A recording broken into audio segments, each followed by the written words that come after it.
Praise the Lord everyone. सबको जय मसीह की। मैं विश्वास करती हूँ आप ब्लेस्ड होंगे और खुदावन का रूह पाक आज आपको टच करेगा, आज़ाद करेगा और यह वचन आप लोगों के जीवनों में, आपकी ज़िंदगियों में 1000 गुना फल लेके आएगा। आओ मैं उस वचन को पढ़ती हूँ जो वचन हमें परमेश्वर के दास अपोस्टल अंकुर यूसुफ निरूला जी द्वारा और परमेश्वर की दासी पास्टर सोनिया यूसुफ निरूला जी द्वारा दिया जाता है। आओ मैं उस वचन को पढ़ती हूँ। परमेश्वर आपको रीमा वचन देती हैं, जैसे कि पवित्र बाइबल यूहन्ना 1:21 आयत में लिखा है। तब उन्होंने उससे पूछा, फिर तू कौन, ताकि हम अपनी भेजने वाले को उत्तर दें। तू अपने विषय में क्या कहता है? उसने कहा, जैसा यशायाह भविष्यद्वक्ता ने कहा है, मैं जंगल में एक पुकारने वाले का शब्द हूँ कि तुम प्रभु का मार्ग सीधा करो। आमीन। मेरे प्रियो, बाइबल में लिखा है कि जब यूहन्ना से याजकों और लेवियों को यहूदियों ने यह पूछने के लिए भेजा कि तू कौन है, तो उसने मान लिया कि मैं मसीह नहीं हूँ और न ही मैं एलिया और न भविष्यद्वक्ता हूँ। उसने कहा कि मैं वो हूँ जिसको यशायाह भविष्यद्वक्ता ने कहा कि जंगल में एक पुकारने वाले का शब्द हो रहा है कि प्रभु का मार्ग सीधा करो। मेरे प्रियो, जब मैं बीमारी में था और मैं अपने जीवन में निराशा में था, तो मैं रोज़ 15 से 20 मिनट तक दिन में 3 बार घुटनों के बल प्रार्थना करता था, क्योंकि मैं जल्द से जल्द ठीक होना चाहता था। मैं रोज़ रात को अपने घर की छत पर 6 घंटे बाइबल पढ़ता था और मैं अपने सर पर तेल लगाकर वचनों पर सर रखकर प्रार्थना करता था।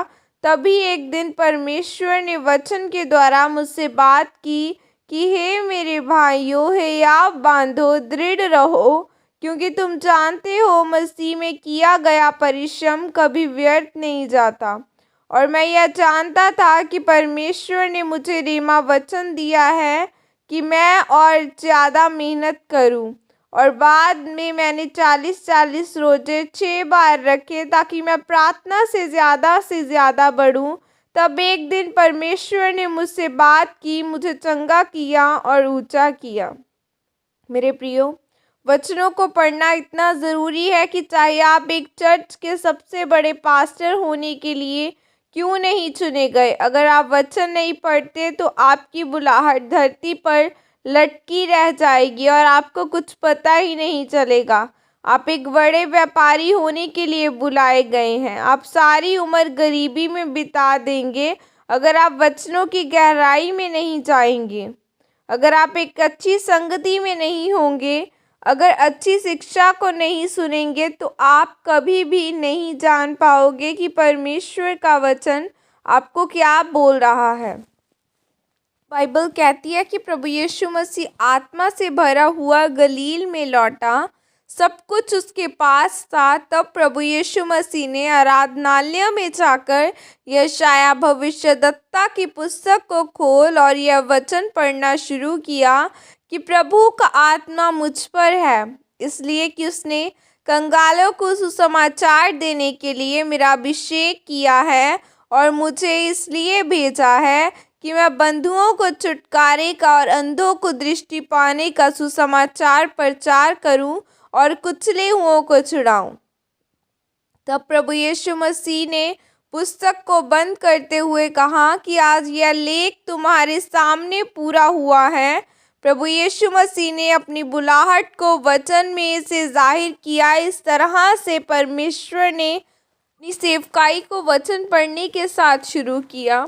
इसीलिए आज आपको इस बात का ध्यान रखना है कि बाइबल पढ़ना आपके लिए कितनी ज़रूरी है। और बाइबल को एक टोटके की तरह नहीं पढ़ना। इन वचनों को अपने जीवन में लेने से पहले आपको तैयार होना ज़रूरी है। आपको रोज़ प्रार्थना में बैठना होगा, चाहे आप किसी भी परिस्थिति में क्यों ना हो। आपको वचनों को पढ़ना है, उन पर ध्यान करना है, उन पर मनन करना है और साथ ही वचनों पर चलना है। फिर वचन पढ़ते पढ़ते एक दिन परमेश्वर आपको ऐसा वचन देगा कि जो आपके जीवन को चुप जाएगा, जो आपको लगेगा कि यह खास मेरे लिए परमेश्वर ने तैयार किया है। आपको लगेगा कि आज परमेश्वर ने मुझसे बात की है। आमीन। और ये प्रार्थना आपके द्वारा की जाए। सर्वशक्तिमान परमेश्वर, इस वचन के लिए पिता मैं आपका धन्यवाद करती हूँ। और परमेश्वर, मैं यह प्रार्थना करती हूँ कि मुझे अपने पवित्र आत्मा से भरे और अपने वचनों के द्वारा मुझसे बात करे, मेरी अगुवाई करे, ताकि मैं एक सफल मसीही बन सकूं। प्रभु यीशु मसीह के सामर्थ्य नाम में मांगती हूँ। आमीन आमीन। God bless you all. Praise the Lord. सबको जय मसीह की।